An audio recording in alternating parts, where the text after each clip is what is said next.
Hola, ¿qué tal? ¿Cómo les va? ¿Cómo andan? Muy buenas tardes. Bienvenidos a este programa titulado Entre Empresarios, que están mirando por el canal 8 de su televisión, Heraldo Televisión. Un lunes más, Luis Octavio Valtierra los saluda, esperando que se encuentren muy bien, donde sea que nos estén sintonizando, o si incluso están viendo el programa post al en vivo, pues es un gusto saludarles desde donde quiera que se encuentren. Salvador Garrido Márquez, ¿cómo andas? Luis Octavio Valtierra, muy bien, gracias a Dios, muy contento de esta nueva emisión de Entre Empresarios, aquí por Heraldo Televisión, y pues listos con un par de invitados que en verdad nos darán buenos tips, buenos comentarios para su negocio. De acuerdo. La semana pasada no tuvimos el gusto de tenerte con nosotros, sin embargo, dentro de la plática se dio un tema muy particular y es la integración que tienen los contadores en el mundo empresarial, el rol importante que fungen, y curiosamente uno de los dos invitados del día de hoy están en este supuesto. Nuestra producción, como cada lunes, preparó una cápsula para presentar a nuestro primer invitado del día, así que vamos ahí, por favor. El día de hoy, Entre Empresarios, nos acompaña Alejandro Hernández, contador público con un MBA de la Universidad de Miami. Con más de 25 años de experiencia en finanzas y alta dirección, ha dedicado su vida al desarrollo de la industria de las telecomunicaciones, impulsando la responsabilidad corporativa y social, además de promover la educación en nuevas tecnologías. Actualmente es el director general de MCM Telecom, una empresa que se especializa en soluciones de comunicación, colaboración, contact center, conectividad de la nube y seguridad de la información. Alejandro Hernández es un líder que inspira acción y cambio. Acompáñanos a descubrir más sobre su visión y sus logros. Bien, queridos y queridas, ya lo vieron, Alejandro Hernández, CEO de MCM Telecom, está el día de hoy con nosotros. Vamos a darle un fuerte aplauso. Oh, bienvenido. Alejandro, bienvenido. Un placer. Mucho gusto. Muchas gracias. Qué gusto verte nuevamente. ¿Cómo te va? Muy bien, muchas gracias. Bienvenido, por favor, adelante. Un gusto tenerte con nosotros esta tarde. Muchísimas gracias por tomarte el tiempo de venir a platicar entre empresarios. ¿Cómo vas? Pues el gusto es mío. Primero agradecerles, Octavio, Salvador, que me hayan invitado a platicar con ustedes y con su auditorio. De lujo, muchísimas gracias. Sabemos que es complicado el tiempo para los empresarios, siempre lo mencionamos antes de empezar el programa, porque es algo que hay que resaltar y es importante para nosotros el que sepas que estamos agradecidos por tenerte acá. Hemos platicado en varias facetas contigo, la última en un rol mucho más estratégico, en un instituto dedicado a las finanzas o al sector financiero y empresarial, en este caso el IMEF. Sin embargo, el día de hoy venimos para platicar sobre tu desarrollo como empresario. Ya dimos en la previa el tema de que eres contador público. Así es. Cuéntanos a partir de ahí cómo nace, cómo de repente bifurcas el camino hacia la parte de telecomunicaciones, tecnología, etc., etc., etc. ¿Cómo arranca esa decisión de ser contador público? Pues mira, curiosamente yo opté por la contaduría pública, tal vez por una falta de información tan precisa. Yo en la escuela, durante toda mi carrera académica, se me dieron muy fácilmente las matemáticas. Y yo pensé que el contador público era un experto en matemáticas. Con algunas familiares mayores que yo, que son contadores públicos, pues yo dije, bueno, pues está trazado mi camino, mi familia, se me dan las matemáticas y entro a estudiar la carrera de contaduría pública. Y resulta que ya en la carrera me doy cuenta y preguntaba yo a mis profesores, ¿y en qué momento entran las matemáticas verdaderas, ¿no? Porque el contador público está dentro del ámbito de las ciencias sociales, es más un analista, un integrador de información y participante muy activo en las empresas a través de sus análisis y conclusiones. Y por eso fue que ya estando en la contaduría pública en la carrera, me gustó, me apasionó. Y bueno, y le dediqué todo esto. Hoy me siento totalmente feliz de haber tenido esa feliz confusión, porque soy contador público, me gusta la contaduría pública. A pesar de que he escalado algunas posiciones, no dejo de tener mucha presencia y platicar con los jóvenes contadores sobre pues las buenas prácticas que la experiencia te da durante tu vida profesional. Entiendo. No es la primera vez que escucho que muchas personas tienen la idea de que contaduría y matemáticas son aliadas y se llevan totalmente de la mano. Yo creo que algo que sí, en este caso, le tomamos a las matemáticas es el tema de la razón, es decir, el razonar, el porqué de las cosas. Y me parece que la profesión del contador público, en este caso, o del ejecutivo de finanzas, que hoy en día me parece que esa es tu función, va muy de la mano con este análisis, con el buscar por qué, con el siempre encontrar esa explicación a un resultado o encontrar esa explicación a lo que queremos llegar para buscar el mejor camino. Y dentro de los negocios hoy, ya sea las matemáticas o el tema de saber razonar, es algo indispensable, Alejandro. Así es. Y dices a lo que podemos llegar o incluso a lo que debemos de llegar con esa lógica matemática, creo que se facilita mucho. A los contadores públicos nos ha facilitado mucho. Y después de ahí, bueno, pues voy escalando alguna especialidad que nace hace algún tiempo. Hoy entiendo que hay mucha carrera de finanzas, claro. Especialidad financiera me lleva a que yo empiece a hacerme especialista en finanzas, me gusta el estudio y bueno, llego a ser director financiero de la empresa que hoy dirijo como director general. En su tiempo ingresé como un director financiero y también con muchas grandes experiencias, grandes satisfacciones y eso además me ayudó a integrarme a un gran instituto del que comparto actividades allá con Salvador, el Instituto Mexicano de Ejecutivos de Finanza, en donde además te encuentras a 1,200, más de 1,200 socios, colegas, en donde intercambias el conocimiento profesional. Pues qué decir aquí con Salvador y su gran experiencia, y eso te enriquece aún más. Pertenecer a un instituto de esta calidad, de este tamaño, te hace crecer profesionalmente compartiendo las mejores prácticas de la materia financiera y las materias que hay a su alrededor. Oye, y me regreso un poco más atrás, previo a tu incursión con MCM. ¿Tuviste algún empleo previo a eso? ¿Trabajaste en otro lugar antes de MCM? Y si esto es cierto, ¿en qué fue? Sí, yo como muchos contadores públicos opta por trabajar en un despacho, porque el despacho te da mucha cancha, mucha carrera, muchos clientes con situaciones diversas, aprendes de una situación, aprendes de otra situación y eso te da una experiencia y te da un conocimiento muy importante. Yo empiezo mi carrera desde, como muchos contadores, tenemos esa oportunidad, desde la época académica, empiezo a trabajar en despachos, paso yo desde un área básica de contabilidad a un área básica de contabilidad a un área de auditoría, lo cual también me ayudó mucho en mi formación. Hoy por hoy trabajo yo con muchos principios y normas de auditoría y después incluso llego a especializarme en impuestos. Trabajo en un gran despacho, todos mis trabajos me han dejado mucho, en un despacho donde aprendo mucho el tema fiscal, colaboro con muchos clientes que también te dejan mucho conocimiento, pero llega el día en donde ingresa la tecnología a México a través de la telefonía celular, no sé si se acuerdan de aquellas épocas, sí, 90s bajos.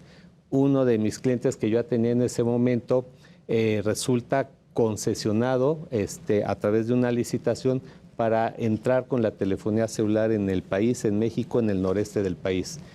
Ya me conocían bien y me invitan a integrarme a esa empresa y ahí es donde cambia, yo creo que en la mayor parte de mi rol, de ser un contador, auditor, fiscalista, a ser ya un contralor en aquella época de una empresa, pero ya de tecnología. Sí, perdón que la empresa, el despacho, la firma, en este caso de contadores, ¿cuál es? ¿Es Price, me parece? ¿O?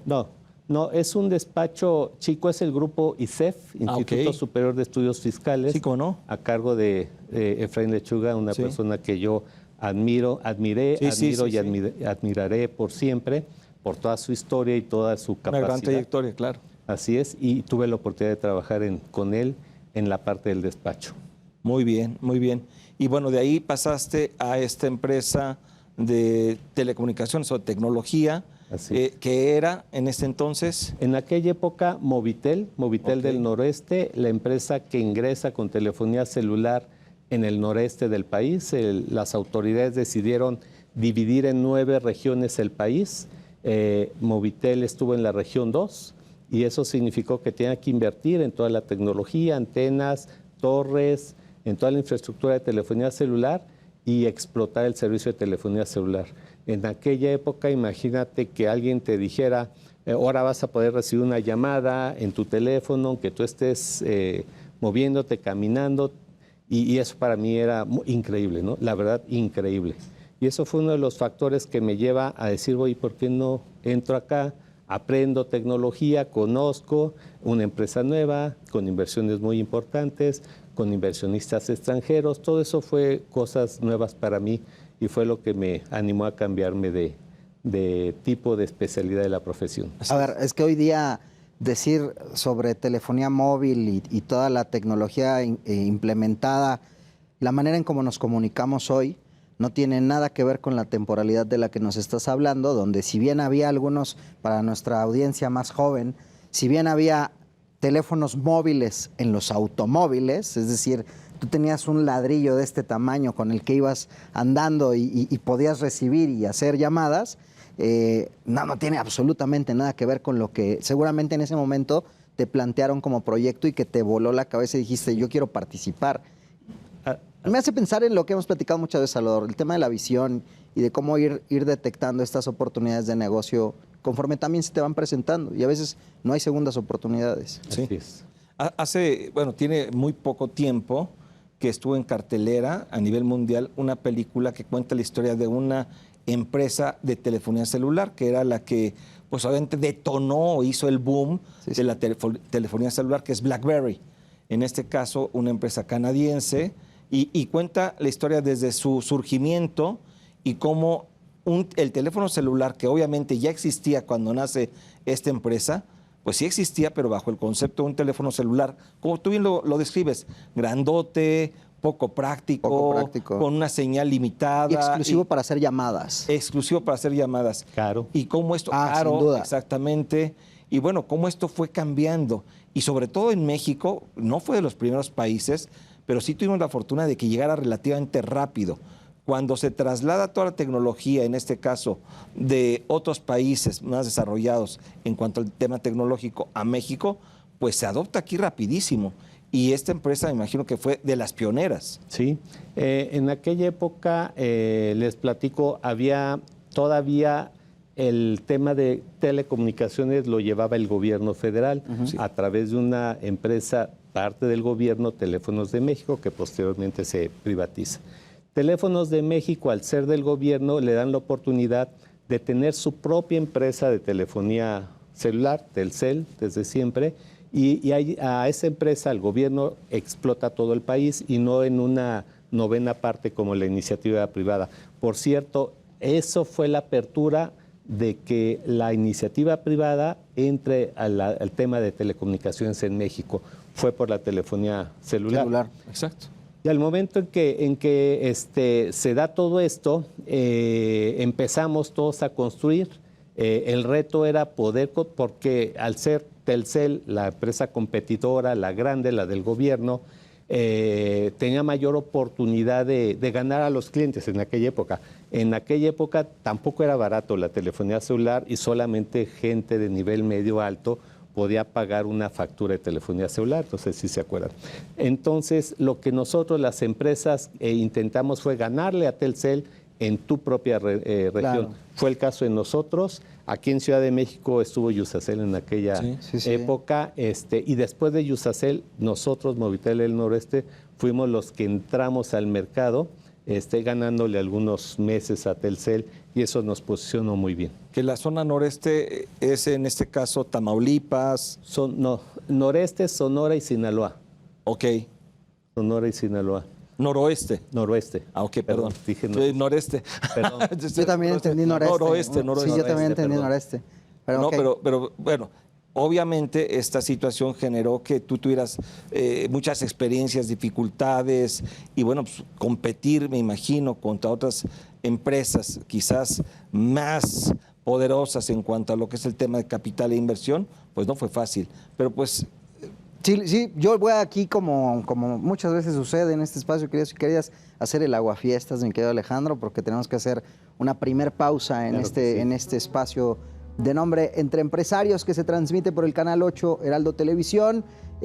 Pues no se nos vayan, que nosotros seguimos aquí con la charla, pero ya regresamos. No se nos vayan, no se nos muevan. Volvemos. Muy bien.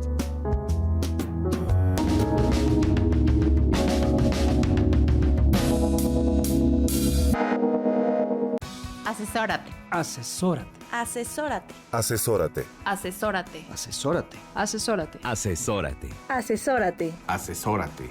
No nos cansaremos de decírtelo. Asesórate. Garrido Licona. Asesoría fiscal, legal, financiera y de negocios. Visítanos en garridolicona.com.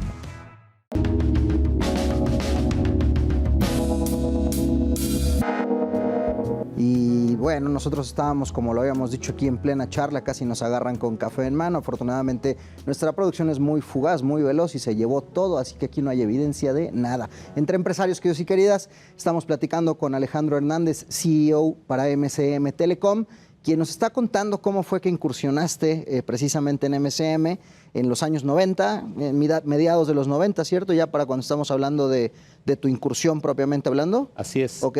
Así es. Y nos dices que primero tuviste un rol más como de contralor, si bien contador de formación, pero ya en aspectos más estratégicos, inclusive más de revisión propiamente. ¿Cómo fue el avance y cómo fue ya tu proceso dentro de la compañía? ¿Cómo fueron estos cambios de entrada? ¿Con qué te encuentras y cómo vas avanzando?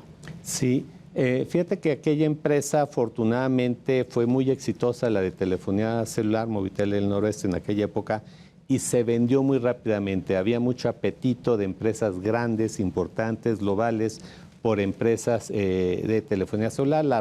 La regulación te permitía que a partir del año 5 o 6 ya podías vender parcial o totalmente la empresa y se vende muy rápido. Y que no es secreto que el mercado mexicano es súper atractivo por los dos factores ya mencionados, que es la cercanía con Estados Unidos y porque somos un montón de razas. Exacto. De hecho, cuando se vende, el precio se fija por un montón de razas. En base a la población se fija el precio. Excelente. Y acaba este proyecto con muchas satisfacciones para todos y se empiezan a llevar a cabo otros proyectos dentro del sector de telecomunicaciones por el mismo grupo de inversionistas. Así nace MCM Telecom, el mismo grupo de inversionistas, la misma plana directiva, muchos colaboradores pasan de la empresa Movitel Noroeste a MCM Telecom. Y ya es como, ya se imaginarán, un proyecto, un plan de negocios, platicar con el gobierno, porque los que estamos en el sector de telecomunicación necesitamos concesión del gobierno federal para explotar el servicio de las telecomunicaciones. Porque al final, como quiera, usas infraestructura que pertenece al país, ¿cierto? Así es. Y el servicio de comunicaciones está exclusivo para el gobierno federal a través de concesiones. Y además porque involucra implícitamente un riesgo, es decir, simplemente piensa un escenario donde tú permites que entre toda esta raza se esté comunicando, esté teniendo algún tipo de intercambio de información, lo delicado que puede ser que no esté bien vigilado o regulado. Hace total sentido. Así es. Sí, me llama la atención la forma en la cual la empresa ahora llega a ser MCM Telecom, pero el tema del precio, en este caso de la operación o de la transmisión de este negocio a MCM Telecom, es curioso, pero en muchas ocasiones se determina en función de los activos, en función de lo que es los fierros de la empresa. Aquí lo determinan, y que también esto influye mucho en el valor de las cosas, en función del mercado. Pero es un mercado potencial de consumidores y de número de personas a las cuales puedes llegar. Entonces, por eso suena interesante que no necesariamente en este tipo de negocios valen los fierros, sino también el mercado y la proyección de crecimiento que tiene tu negocio. Y me parece que ese es un gran tip para las personas que hoy en día tienen negocios, que basen obviamente su estrategia, quizás no solamente en crear propiedad y en lo que son los bienes que tiene el propio negocio, sino en la proyección de mercado que tiene este negocio, que eso le puede dar un mayor valor, que fue el caso de pues esta empresa que comentas, ahora MCM Telecom. Platícanos ahora pues tus aventuras en MCM Telecom, que la verdad no creo que tampoco sean algo sencillas. No, como tú lo dices, Ya se había dado la apertura, bueno, las empresas del gobierno, Telmex, Telcel, pasan ya a la iniciativa privada y revoluciona mucho. Fue, creo yo, una gran decisión que el gobierno haya optado por privatizar porque mejoró mucho el servicio de telecomunicaciones que años atrás era muy deficiente, hay que decirlo. Cuando pasa a manos privadas mejora mucho. Y después de que ya hay otras 9 empresas privadas dando servicios de telecomunicaciones, telefonía celular, se abre la apertura a la larga distancia de la telefonía local en México. En aquella época se distinguía mucho. Locales, que tú hagas llamadas de la Ciudad de México a la Ciudad de México, de Monterrey a Monterrey, y larga distancia una llamada de México a Monterrey o México al extranjero. Y se da la apertura de invitar a la iniciativa privada a participar en ese mercado, lo cual fue muy exitoso. Las grandes empresas del mundo ven con el mismo apetito que en la telefonía celular y después de ver el éxito a México y empiezan a llegar a México a invertir. Una de esas empresas que entra en esa apertura fue MCM con un proyecto en aquella época de telefonía local. Local Ciudad de México, local Monterrey y local Guadalajara. 3 concesiones en 3 distintas ciudades, ciudades muy importantes o tal vez las más importantes en esa época y emprendemos nueva aventura. Nuestro proyecto fue con atención al mercado empresarial, al mercado corporativo. Muchas otras entraban a un mercado masivo, tal vez con preferencia en el masivo y poca atención al empresarial. Otras, un mix de los dos, y nosotros siempre nos enfocamos al mercado masivo, por eso estas 3 ciudades y por eso empezamos un plan de negocios construyendo una red de fibra óptica en las principales zonas de negocios de cada una de estas 3 ciudades. Sí, que volvemos al tema de segmentación de mercados y enfocar hacia donde realmente está mercado, llámese clientes, que tú bien señalas son corporativos, empresas. Quizás la exponenciación que tuvieron otras empresas de esta misma rama no se dio tanto con ustedes porque su mercado y su enfoque fue distinto. Pero eso no quiere decir que no sea atractivo, Alejandro. Sí, no. Y ustedes se imaginarán que en aquella época los responsables de las áreas de tecnología de las empresas y nosotros, nuestro enfoque fue a las grandes empresas primero, y sus directivos responsables de la tecnología se preocupaban mucho porque si tiene una empresa del tamaño de ya la empresa privada Telefónica México, prácticamente el 99,9% o tal vez 100% de servicios al país, entrar con alguien que no conoce, que no tiene experiencia, que no sabe si le puede fallar su servicio, y el servicio de las telecomunicaciones siempre ha sido muy importante en los negocios. Entonces, a esas personas, a esos altos directivos les preocupaba mucho abrirle la puerta a los nuevos competidores. Es un poco como aquella historia de, oye, si se cae Teléfonos de México, pues no pasa nada, no me van a reclamar. Pero si te invito a que tú seas mi proveedor y te caes, a lo mejor sí tengo una reprimenda ahí de la alta dirección, ¿no? Ese fue un tema muy importante que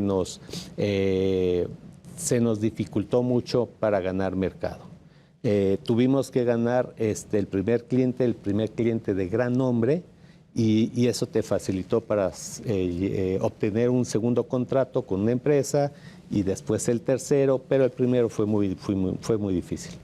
Oye, ¿y cómo es que al final, hoy te tenemos como CEO? ¿En qué momento se da tu transición a ser el CEO de bien entendido, monstruo en crecimiento, ¿no? Sí, pues mira, apenas cumplí un año, recién en diciembre del año pasado. Tuvimos la fortuna de tener una gran personalidad, el licenciado Benito Jara, un gran directivo, un gran estratega, un gran conocedor de la tecnología de las telecomunicaciones en nuestro país, y yo tuve la fortuna de trabajar para él durante 26 años como mi jefe. Yo después de Contralor ascendí a director financiero y seguí muy de cerca los pasos de él. Aprendí cantidad. repliqué todo lo que él había hecho con buenos resultados, pues también evitamos algunas cosas que no dieron resultados y siempre muy, muy cerca de él. Otra vez el contador público, el contralor, el director de financiero es una pieza clave en todo negocio, es el que concentra la información, ahora ya con tecnologías, aplicaciones que te permiten meter menos la mano y te llega la información más concentrada y analizada, pues también tienes un rol muy importante de análisis. De análisis que te dice por aquí está bien, por acá no está bien, y si por acá está bien y duplicas lo que hiciste, pues seguramente se crece geométricamente los resultados y eso me da la oportunidad de siempre estar muy cerca de él, muy cerca de los inversionistas, pues a uno le toca hacer el reporte financiero, presentarlo en el Consejo de Administración, recibir también satisfactoriamente felicitaciones que lo tienes que pasar a toda la empresa. Cuando las cosas no van bien también te toca el regaño, pero esa posición me permite aprender y estar siempre al día en la operación de la empresa. También fui muchas veces, los últimos años, representante ante otras entidades, ya sea gobierno, autoridades, competencia. Yo me senté muchos años en la sala de juntas de Teléfonos de México a negociar algunos contratos que son importantes en la industria de las telecomunicaciones. Y esa oportunidad, esa experiencia es la que me lleva a que en el momento del retiro del licenciado Jara, pues sea yo la persona elegida para continuar todo lo que hizo en MSM. No, sí. Increíble. Destaco el hecho que comentas de ser el contador público analítico, que razona, que evalúa todo lo que tiene a su alcance, te conviertes en estratega. Y me parece que es algo indispensable. A los contadores de repente se nos ve como en esa figura de análisis, pero no de toma de decisiones. Y es todo lo contrario. Hoy, para ser un buen estratega, para tomar decisiones, necesitas saber analizar y evaluar todo el contexto dentro de la organización. Y eso es lo que hoy te vale ser el director general de esta gran compañía. Retos para MSM Telecom y retos para ti, Alejandro. Pues mira, retos para MSM, hay un reto muy importante.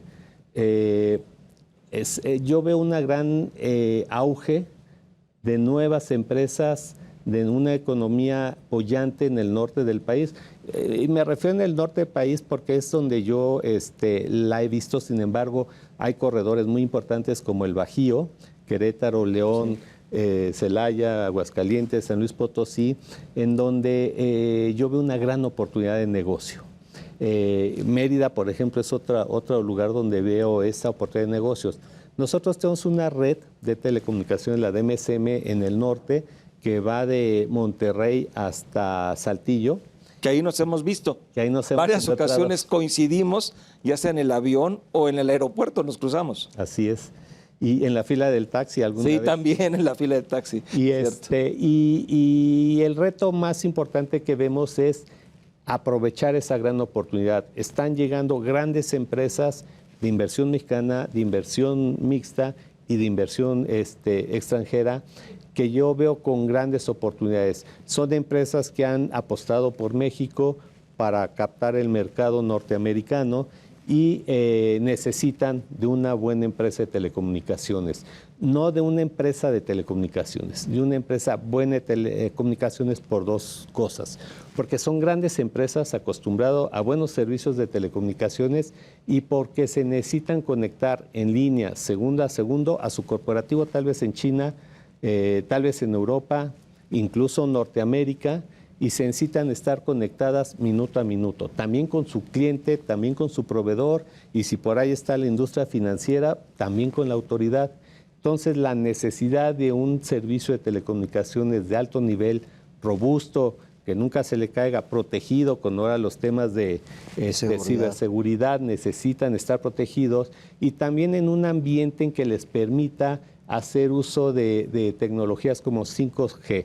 Esto es, en su cadena productiva ya no hay un operador que esté manejando una máquina y cuando termina el proceso le avisa al otro operador, las máquinas se comunican. Sí. Y para que haya esa comunicación en el momento adecuado, estoy terminando este proceso, sigues tu máquina 2, necesitan tener un buen servicio de telecomunicaciones en el interior de de las plantas. Y seguramente tú lo has visto, Salvador, son plantas gigantescas. Sí. Gigantescas, yo estoy asombrado por todo eso que he visto por allá. Entonces, la comunicación que tiene que ver de un lugar al otro y que llega al corporativo de China y que le avise a tu cliente, estamos a punto de terminar el proceso, y a tu proveedor que le diga, oye, ya estoy en los mínimos de inventario, tiene que ser muy preciso, y por eso necesitan un buen servicio de telecomunicación. Oye, pues rapidísimo, porque vamos llegando lastimosamente al final de esta entrevista por estos dos bloques. Tenemos este ejercicio que es el ping-pong de negocios, que es rápidamente, lo primero que te viene a la mente. No me quisiera ir sin preguntarte dos cosas. En el ping-pong de negocios, ¿cómo sintetizarías a MCM Telecom? Una empresa comprometida con el mercado, con su cliente, para proveerle o aportarle elementos de productividad y competitividad. En el ping-pong de negocios, Alejandro Hernández es... Pues una persona muy entusiasta, queriendo aprender más y más y hacer uso y explotar la tecnología, y por supuesto con un apoyo social, que eso también nos ha distinguido a la comunidad a la que pertenecemos. Te vamos a invitar nuevamente para platicar Muchas gracias, a fondo, Octavio. porque nos quedó todavía mucho tema en el tintero, pero por hoy tenemos que Muchísimas despedirnos. gracias. Queridos y queridas, nosotros vamos a regresar después de esta breve pausa. Vamos a hacer este compromiso que tenemos, como bien saben ustedes. Así que aprovechen, vayan por un cafecito, un fresquito, un algo, que nosotros ya regresamos. Entre Empresarios. Muy bien.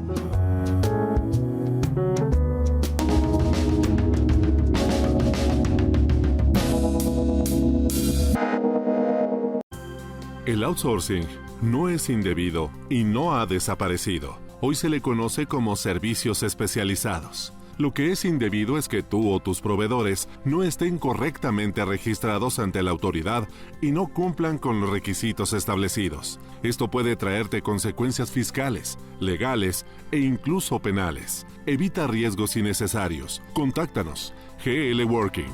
Working for you. www.glworking.com.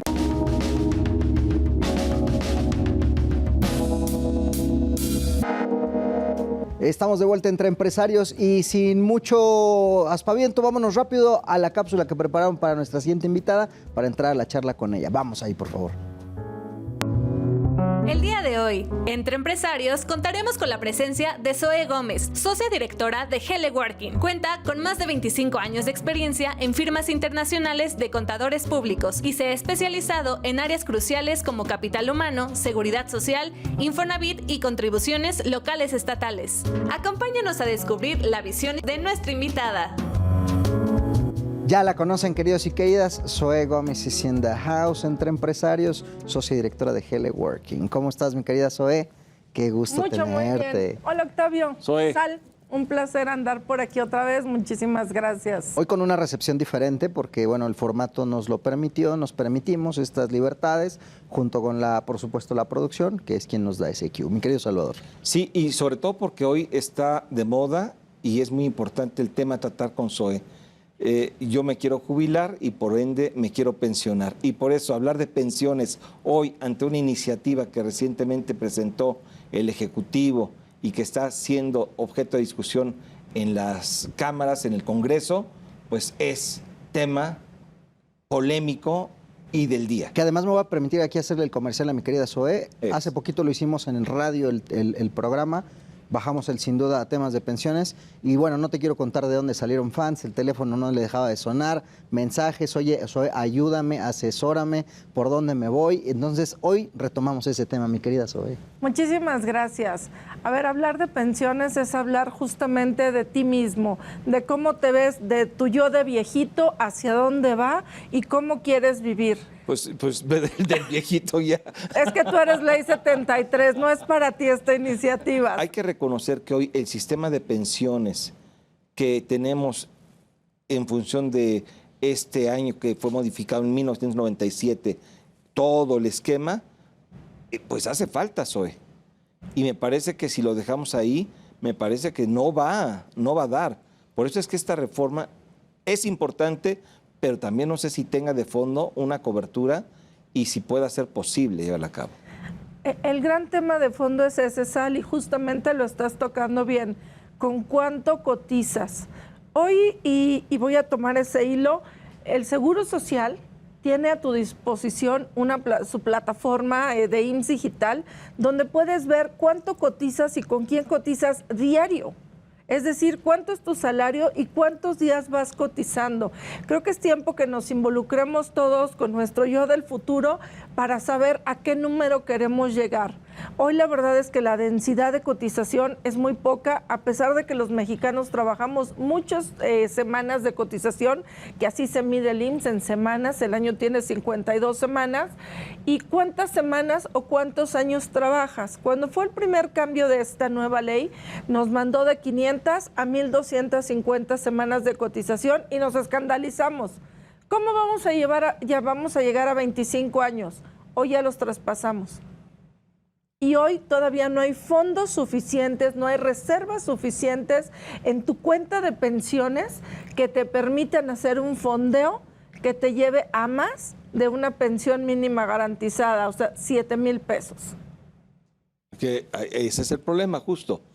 Si tú me dices a mí hoy de 7,000 subo a 16,000 pesos, en principio es positivo. Correcto. Yo creo que donde viene la problemática es cómo voy a subir ese beneficio que se está proyectando en general para determinadas personas y grupo de, en este caso, de personas asalariadas, cómo voy a pasar de 7,000 a 16,000 pesos, que es lo que hoy se está cuestionando mucho la gente, porque no hay recursos. A ver, ese es el problema de fondo y yo creo que lo que no acompaña a este análisis es un buen estudio de viabilidad financiera, porque aunque el Ejecutivo Federal presentó la composición de ese fondeo, de ese semillero, como lo determinó él, habla de un tema de la parte de devolverle al pueblo lo perdido, pero eso no está evaluado. Oye, ¿cuánto cuestan esos inmuebles? ¿Cuántos se están recuperando? O sea, esa masa crítica de cuánto es. Habla de una cantidad que suena grande, 64,000 millones de pesos, cuando hoy se pagan pensiones por 2 billones. Entonces, otra vez, la proporción no nos vuelve a dar. Aquí perdón que te interrumpa, pero aquí viene un tema, mito o realidad, porque a raíz de esta iniciativa, muchos empresarios o muchas personas piensan, bueno, ¿de dónde va a surgir el dinero?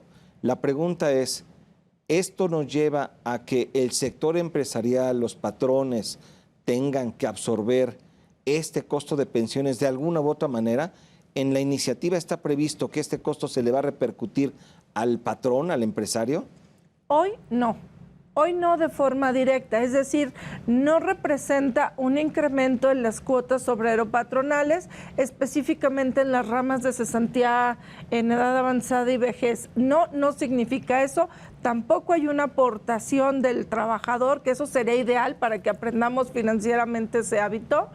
Y, por tanto, ¿de dónde se fondea? De gobierno federal. Gobierno federal, a través de la Secretaría de Hacienda y Crédito Público, será quien pague todos esos saberes. Hoy ese fondeo que señala, ese semillero, que yo veo semillas muy chiquititas, las que se están abonando ahí, no van a ser suficientes. ¿De dónde van a salir? Pues de impuestos indirectos, ICR, IVA. Entonces, al final nos va a repercutir de otros lados. Porque, insisto, de la composición que hoy dio el Ejecutivo Federal, ni está evaluada ni es suficiente. Sí, ese es el punto que quizás nos preocupa a los empresarios. Quizás las cuotas obrero-patronales que se establecen en la Ley de Seguro Social para estos efectos no está siendo sujeta a un incremento. Sin embargo, pues tiene que haber recursos de donde se tenga que fondear este pago extraordinario y adicional que es justo, es correcto. Me parece que la iniciativa es correcta. La forma es que pues es justo y está padre que quizás tenga un mejor ingreso, pero ¿de dónde voy a tener o de dónde voy a obtener esos recursos? Y ahí es donde viene el problema. Y el problema es que, bueno, entonces sería a través de los impuestos y a través de mecanismos que finalmente eso sí pudiera repercutir en un impacto para las empresas. Hablan de lo que tú señalas de bienes y de recuperar algo de lo que, pues, lamentablemente se ha manejado de una manera incorrecta. Pero la realidad es que eso no creo que alcance, Zoe. Y ahí es donde viene el problema, perdón. No es suficiente, por eso digo que no está la evaluación y no se sabe dónde van a salir esos fondos.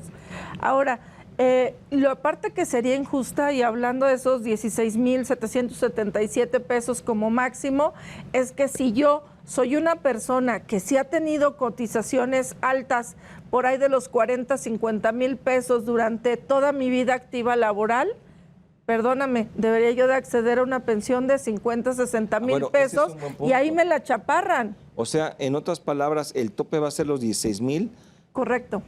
Ese es un problema, porque quizás las personas que efectivamente han tenido un ingreso mayor, pues, y que relativamente han contribuido también con algo adicional, pues hoy van a tener un retiro, una pensión que no les va a alcanzar para vivir, o que les va a alcanzar, pero para vivir, pero ya muy limitadamente. Muy magramente. Ya entiendo ahora por qué tú me decías que no. En tu caso, pues definitivamente no va a alcanzar. No, y en el programa precisamente yo soy ley donde 73, así que no me aplica. Okay. En el programa en el que coincidimos en radio, justo el mensaje de eso era, ok, peor escenario, digo, a nivel macro, porque al final del día esto va a tener un impacto macro, como ya nos lo está diciendo Zoe. Peor escenario para estos contribuyentes que hoy día están cotizando con un monto mucho más elevado, es que a lo mejor te vas a ver limitado a un ingreso con el que hoy día no estás acostumbrado o acostumbrada a llevar tu cotidianidad. Y ahí es donde venía la reflexión de la cultura financiera y de la cultura de prevención, hablando con nuestro yo del futuro, y decir, bueno, asómate a ver estos instrumentos llamados Plan de Ahorro para el Retiro o PPRs, los Plan de Prevención para el Retiro, porque ahí puedes encontrar una buena herramienta para nivelar esta balanza, ¿cierto? Así es, algo que te permita llegar. Yo creo que lo que se ha entendido mal es que hoy no tenemos un sistema de pensionarios en México.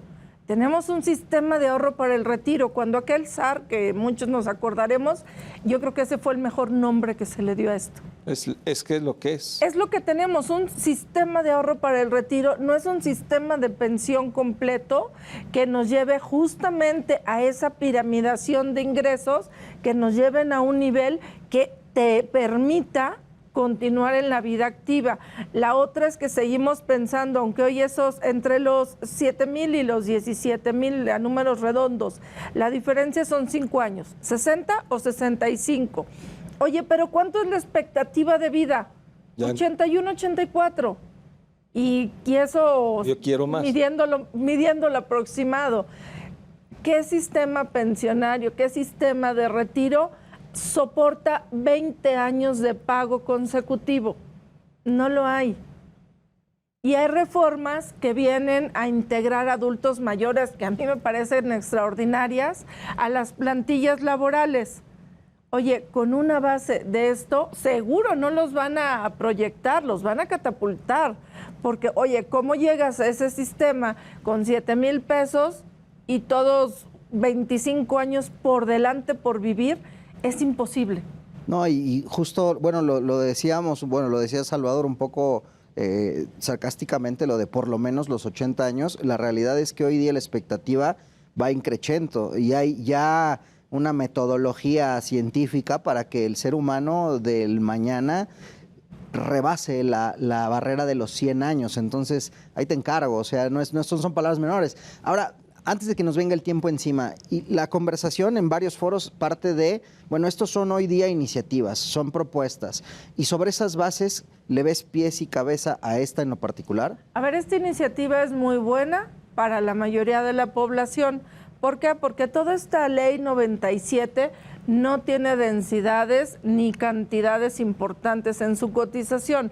Todos están por debajo de la mínima garantizada, así que este fondeo, aunque sea esta semillita pequeñita que se está poniendo, nos debe de llevar a que todo el mundo tenga al menos esa pensión. Hoy, en números de país, somos 127 millones de habitantes. Más o menos 15 millones de habitantes son en edad de 60 en adelante. Y entre 50 y 60 traemos a 12 millones, 12 punto y cachito. Entonces ya nos vamos haciendo gruesos en esa capa. Sin embargo, de esa capa de 15 millones que ya están hoy en la edad pensionable, solamente el 40% de la población tiene hoy una pensión. Y si tomamos la cifra del IMSS, ronda los 5 millones de personas. Es muy poca. ¿Qué quiere decir? Que efectivamente tenemos una población envejecida y pobre, que necesitamos sí atender, que necesitamos sí llevar a un nivel de mínimo vital, pero yo no creo que esa sea la expectativa de país.